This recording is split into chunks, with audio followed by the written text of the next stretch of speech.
간밤 올해 첫 FOMC에서 기준금리 유지 결정이 나왔습니다. 파월 의장이 기자회견에서 어떤 내용을 이야기했는지 보고 오겠습니다.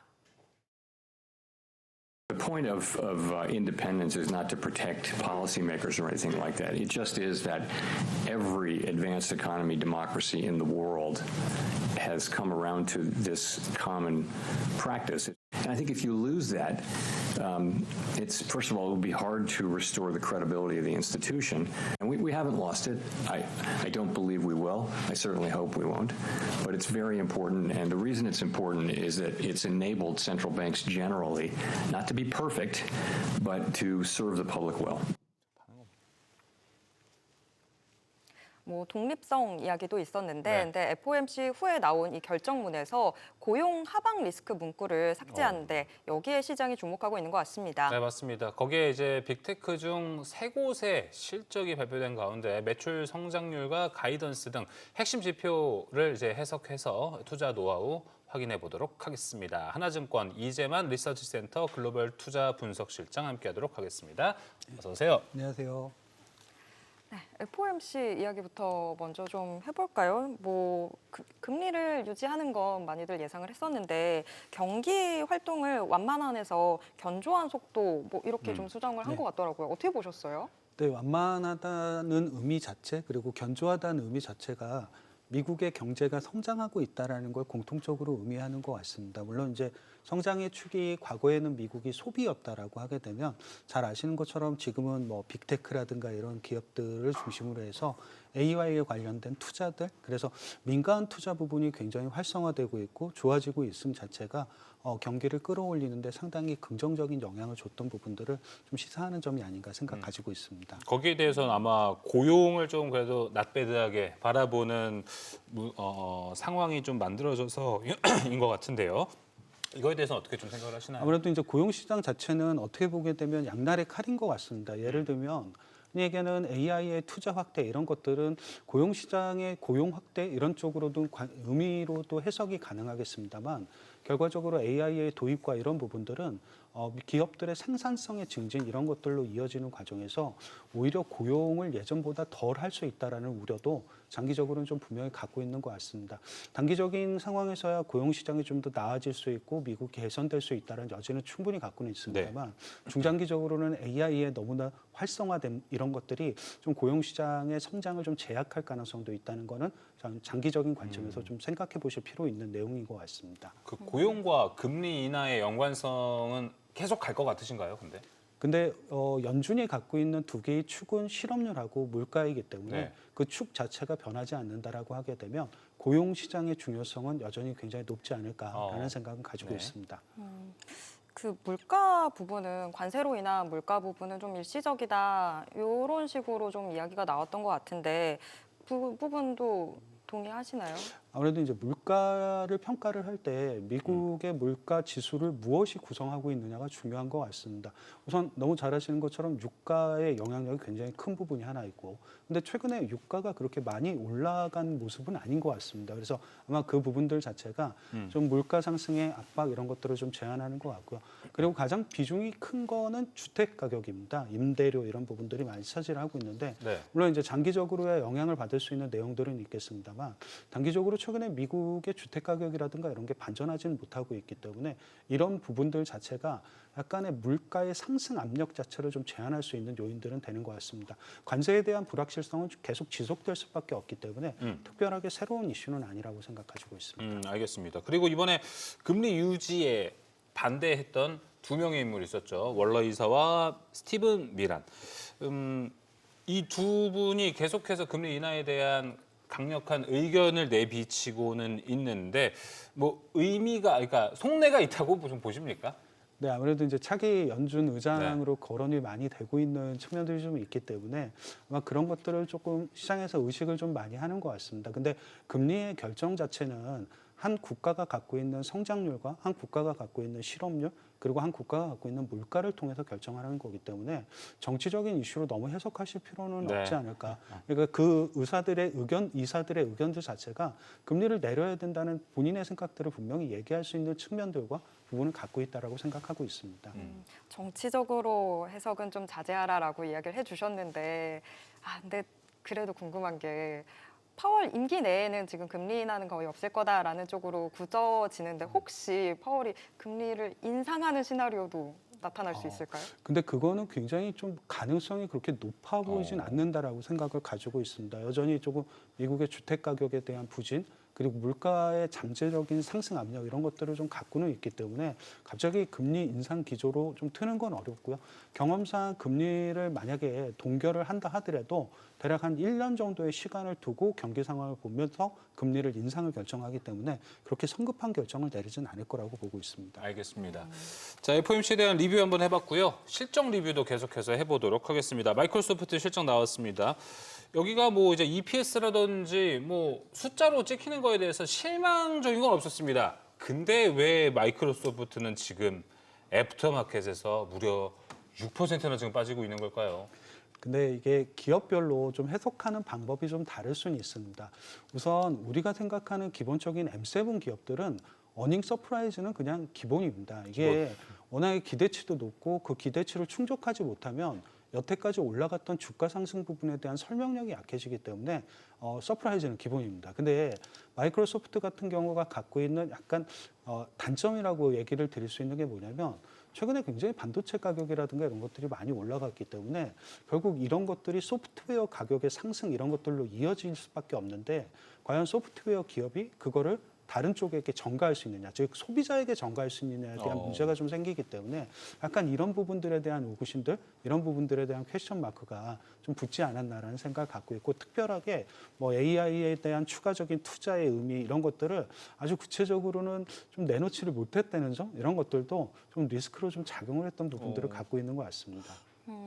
근데 최근에 마이크로소프트가 마이아 200 이슈가 있었잖아요. 근데 구글 같은 경우에 알파벳은 이제 뭐 TPU 이슈들 나오고 하면서 주가 상승세가 어마어마했었는데 마이크로소프트는 왜 그런 이슈들 대비 좀 움직임이 덜한 걸까요? 알파벳은 아시는 것처럼 왜 알파벳인지는 잘 아실 겁니다. A부터 Z까지 한다는 뜻을 갖고 있죠. 그 안에는 이쪽 기업은 결국 AI의 그 생태계 자체를 수직 계열화를 다 시켜놨기 때문에 그 안에서 자체적으로 모든 게 해결이 가능할 거다라는 생각과 기대를 갖고 있었기도 했었습니다. 네. 근데 마이크로소프트는 좀 의미가 약간 좀 다르죠. 그냥 전형적인 소프트웨어 기업, 이런 쪽으로 단독적인 기업, 이런 쪽의 이미지가 강하다 보니까 아마 이미지에 대한 차이도 분명히 좀 있었었고 기본적으로 최근에 좀 주가가 올라가서 알파벳도 굉장히 주가가 많이 뛰긴 했습니다만 알파벳 자체가 PER로 놓고 보게 되면 마이크로소프트보다 좀 쌌었고 그리고 올해 순이익이 가장 큰 기업은 알파벳입니다. 그러니까 어떻게 보면 이런 것들이 좀 복합적으로 반영이 되게 되면서 알파벳과 마이크로소프트의 주가 차이를 좀 만들어내지 않았나라는 생각도 할 수 있는 부분이 될 것 같습니다. 네, 추가적으로 오픈 AI의 의존도가 좀 높다 이런 이야기에 대해서는 어떻게 평가를 하세요? 근데 요즘은 대부분 다 오픈 AI에 대한 의존도가 다 높기 때문에 그것만 특별하게 마이크로소프트의 문제라고 보기는 좀 어려울 것 같습니다. 네, 알겠습니다. 메타도 한번 좀 이야기를 해볼까요? 메타가 이제 뭐 광고 매출도 좋고 그런 상황인데 근데 지금 마이크로소프트랑 다르게 메타는 뭐 계속해서 자본 지출하고 이러는 것에 대해서 오히려 시장이 긍정적으로 좀 평가를 하게 되는 것 같더라고요. 이 둘의 차이는 저희가 어떻게 해석을 해야 될까요? 우선 메타는 지난 분기 실적 발표로 돌아가시면 됩니다. 지난 분기 실적 때는 쇼크를 냈었죠. 물론 세금의 이슈라든가 이런 것들 때문에 불가피하게 주당 순이익이 지난 분기 거는 굉장히 큰 쇼크를 냈습니다. 그리고 주가가 대략적으로 지난 실적 발표 이후에 한 15% 정도 주가가 빠진 다음에 별로 주가에 반응이 없었죠. 계속적으로 부진했었던 모습들을 갖고 있었고 최근에 이제 실적이 서프라이즈를 내게 되면서 주가가 자연스럽게 좀 반등을 한 부분을 갖고 있습니다. 이거는 그냥 정상적인 반응이라고 보시면 될 것 같습니다. 기본에 흔히 얘기하는 어닝 서프라이즈가 있어야 된다는 걸 메타가 여기에 이제 부합을 하게 된 거고 쇼크가 있었기 때문에 기저 효과가 분명히 주가 그러니까요. 측면에서 좀 있었다라고 보시는 게 맞으실 것 같습니다. 그럼 대신 거꾸로 마이크로소프트는 오늘 기저 생긴 거라고 봐야 될까요? 이 주가의 좀 하락폭과 네. 그리고 실제로 보게 되면 다음 분기의 추정치 이런 것들이 중요한데 마이크로소프트는 그래도 다음 분기 이익 추정치가 아직은 상향 조정되고 있는 상황이긴 맞아요. 합니다. 메타는 아마 이번 실적 발표를 통해서 조금 더 상향 조정될 여지가 있겠죠. 누구의 상향 조정 폭이 크냐라고 물어보면 기저 효과가 있는 메타가 조금 더 그 폭은 더 크지 않을까라는 생각도 할 수 있는 내용이 됩니다.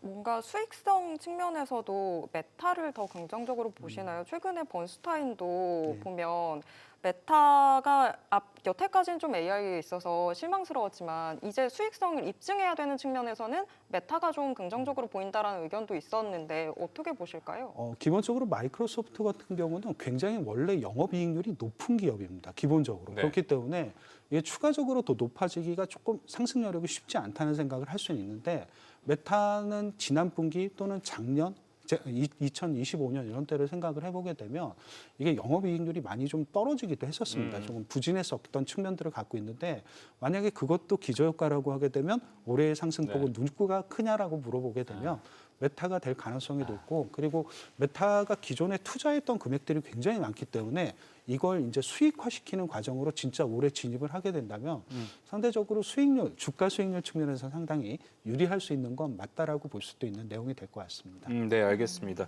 아무래도 좀 성장성으로 봤을 때 메타에게 좀 좋을 수 있는 게 여러 가지가 있기 때문에 마이크로소프트와 비교해서는 아마 그런 부분에서는 메타와 마이크로소프트의 또 차이점도 있지 않을까 싶습니다. 그러면은 또 성장성 하면 또 테슬라만 한 데 없거든요.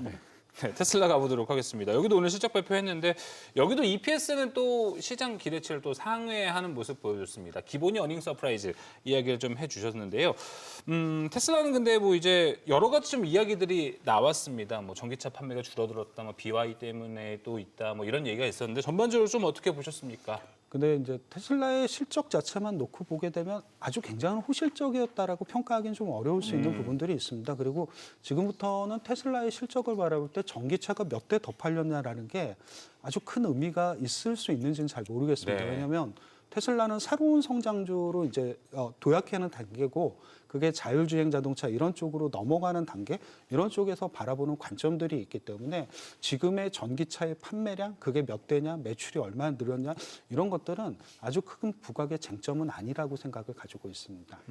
그럼 전기차 몇 대 팔았다 이 이슈는 이제 치워두고 그럼 자율주행 측면에서는 뭐 비아디냐 테슬라냐 뭐 아니면 다른 업체 뭐 어디에다 더 우위를 두고 계신가요?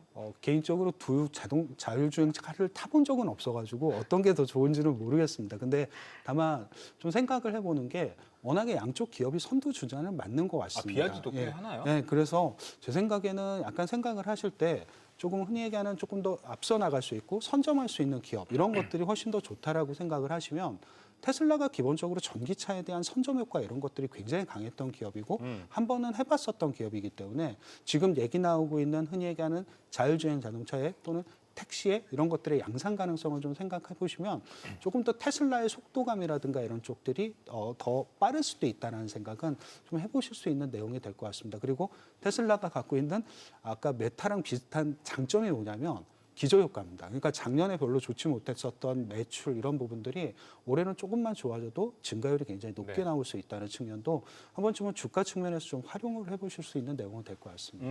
네, 알겠습니다. 그리고 오늘 이 머스크가 이야기를 했습니다. 그 테슬라 기존 이제 라인 X와 S는 이제 안 하겠다, 이제 줄여나가겠다 이런 이야기를 하면서 로봇에 집중을 한다 이런 이야기도 했었는데 요것도 지금 왜냐하면 국내 시장에서는 지금 로봇이 엄청 핫하잖아요. 네. 미국과 비교했을 때 여기도 좀 어떤 분위기를 만들어 갈 것 같으세요? 기본적으로 근데 로봇이나 자율주행 자동차 이런 쪽들은 대부분 다 우리가 생각하는 AI가 만들어낼 수 있는 가장 끝단에 보여줄 수 있는 소비재들이라고 생각을 네. 갖고 있기 때문에 결국 대부분 그 기업들이 그쪽으로 갈 거라는 생각.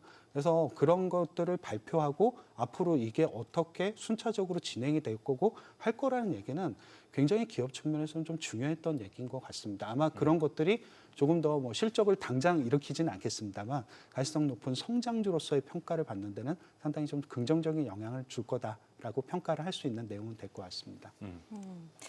요것도 스페이스 X 관련한 질문도 좀 드려보고 싶어요. 스페이스 X 뭐 상장 시점으로 6월 이야기들도 보도에 나오고 있고 하긴 한데 이게 6월까지는 시간이 촉박해서 사실상 좀 불가능하다라는 이야기도 있고 좀 설왕설래더라고요. 그래서 어떻게 보시는지 좀 궁금했어요. 이게 가능성이 있는지. 전 스페이스X가 상장하는 거에 대한 기존 사실은 크게 달라지진 않는 것 같습니다. 근데 이제 다만 시기에 대한 그 시점. 고민들인데 네. 시기상으로는 글쎄 이게 어떤 시기를 딱 찍어야 될지 모르겠는데 아마 가장 안전하게 보이려면 올해 말이라고 하는 게 가장 맞지 않을까 싶기는 합니다. 근데 이게 약간 주의를 하셔야 될 부분 중에 하나가 뭐냐면 너무 이렇게 큰 기업이 상장을 하게 되면 상당히 이제 수급이 한쪽으로 쏠리는 블랙홀 결과를 역할을 좀 하죠. 역할을 하게 됩니다. 그래서 약간 대부분 좀 지수의 고점을 만들어내는 단계에서 나타나는 현상이라는 게 좀 일반적인 평론이고 그게 통계적으로도 나와 있는 평가기도 합니다. 그래서 약간 그 부분은 좀 주의를 하셔서 보셔야 될 필요는 있지 않을까. 그 전까지야 네. 우주, 뭐 로봇 이런 그러니까요. 쪽들의 주가가 좋긴 하겠습니다만 상장되고 났을 때 그 모습들도 조금 약간 생각을 해보실 수 있는 리스크 아닌 리스크 정도로 보시면 될 것 같습니다. 이게 스페이스X 상장 그 절차에는 들어갔나요? SEC에 신고하거나? 그 기업까지는 아직 제가 네. 보도를 확인한 적은 별로 없어가지고 아마 그게 이제 나와야 뭐 좀 좀 진짜 됐구나. 근데 아직 특별하게 그런 뉴스까지는 보질 못했었고 맞아요. 상장 추진 중이다, 네. 얘기 중이다, 논의 중이다 이런 얘기까지만 나왔던 것 같습니다. 네. 간접적으로 또 우리나라의 테슬라 주주분들이 상당히 많으시잖아요. 우리나라는 사실 이제 뭐 상장한다고 하면은 이런 또 모 회사들이 또 이제 주가를 좀 땡겨서 가져가는 것도 없지 않아 있습니다. 스페이스X 상장 기대감을 테슬라 주가도 조금 얻어갈 수 있는 포인트는 있다고 보세요? 근데 테슬라하고 스페이스X는 철저하게 좀 분리된 회사입니다. 네. 어쨌거나 앨런 머스크가 갖고 있긴 합니다만 두 회사의 뭐 지분이라든가 이런 그쵸. 쪽까지는 아니기 때문에 너무 그렇게까지 연결시키실 필요까지는 없으실 것 같고 결국 테슬라가 할 수 있는 몫은 아까 말씀드렸던 자율주행 자동차, 로봇 그리고 스페이스X가 할 수 있는 몫은 우주, 항공 이런 쪽들로 좀 구별을 해서 보실 필요가 아예 있지 다르다. 않을까라고 생각합니다. 근데 대신에 테슬라 주주들한테 공모주를 뭔가 우선 배정한다거나 하는 그런 시나리오도 나올 수도 있지 않을까요? 그거는 너무 좋게만 확대해석일까요? 해석하려고 아하. 하는 예. 부분이 있는 것 같아서 제 생각에 그거는 실제로 결정이 난 다음에 그렇게 반영을 하셔도 될 것 같고 지금은 테슬라는 테슬라가 갖고 있는 성장의 추진력이라는 게 분명히 있습니다. 아까 말씀드렸던 뭐 로봇이라든가 자율주행이니까 이런 쪽들이 앞으로 진행 상황이 어떻게 되느냐가 훨씬 더 테슬라 주가에는 영향을 많이 주고 가장 중요해 보인다 생각 가지고 있습니다. 알겠습니다. 실적 발표 아직도 남아 있거든요. 오늘은 또 마스터카드, 비자, 카드사들이 오늘 실적 발표를 하고요. 로키드 마틴, 애플도 좀 기다리고 있습니다. 실장님 보셨을 때 가장 눈여겨 보시는 쪽이 있으십니까 오늘은? 그래도 가장 관심이 많은 건 결국 로키드 마틴이 되겠죠. 그러니까 물론 한국 시장하고 연결의 방산주라는 의미도 좀 있습니다만 중요하죠. 예, 실제로 그렇게 이렇게 매출이라든가 수익성 이런 것들이 좋아질 수 있느냐 여부하고 그리고 애플은 항상 관심이죠. 왜냐하면 애플이 최근에 뭔가 이렇게 보여주는 게 많이 없다 보니까 언제쯤 할 수 있을까를 이제 이익으로 좀 보여주고 그리고 애플과 연결고리가 또 많은 한국에 굉장히 기업들이 되게 많기도 합니다. 그래서 아마 같이 보시는 측면에서는 로키드 마틴하고 애플이 좀 중요할 것 같다라는 생각합니다. 알겠습니다. 네. 뭐 NDS를 또 공개한 것도 있기 때문에 로키드 마틴에 대한 어닝은 또 어떻게 나올지 판단해 보는 것 그리고 애플도 한다라는 것 체크해 보시면 좋을 것 같습니다. 네, 오늘 투자노하우는 여기서 마무리하도록 하겠습니다. 이재만 실장과 함께했습니다. 오늘 말씀 고맙습니다. 감사합니다.